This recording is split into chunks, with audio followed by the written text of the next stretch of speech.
আজকে ছিল আমার জন্মদিন। সকালে ঘুম থেকে উঠে আগে বাজারে গিয়ে নিজের পছন্দের খাবারের মেনুতে যা যা থাকে সেগুলো সমস্ত কিছুই বাজার করে নিয়ে আসলাম। আজকের দিনটা নিরামিষ, মানে এই ১৩ দিন ধরে আমার জ্যাঠা শ্বশুর মারা যাওয়ার কারণে আমাদের বাড়িতে অসুখ। ভাবলাম কোনো রেস্টুরেন্ট কিংবা হোটেলে গিয়ে তো খেতে পারবো না, তার জন্য ধাবা স্টাইলে ঝাল ঝাল মশলা পানির তৈরি করা যায়। তো এখানে দেখো, কাজু বাদাম, চারমগজ আর পোস্তটাকে একটু গরম জলে ভিজিয়ে নিয়েছি। পনিরগুলো খুব ছোট ছোট করে কেটে নেবো, আর কিছু মশলার সাহায্যে মাখিয়ে রাখলে পনিরের টেস্টটা কিন্তু ধাবা স্টাইল। কম সময়ের মধ্যে ঝটপট টেস্টি রান্না করতে গেলে এই রেসিপিটা তোমরা কিন্তু ট্রাই করতে পারো।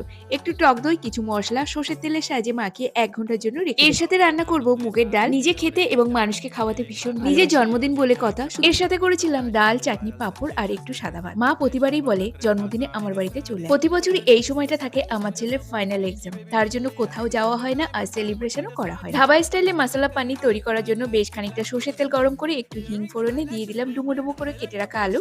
আলুটা কিন্তু আমার বাড়িতে সবারই পছন্দ, সেজন্য আলুটা আমি দিলাম।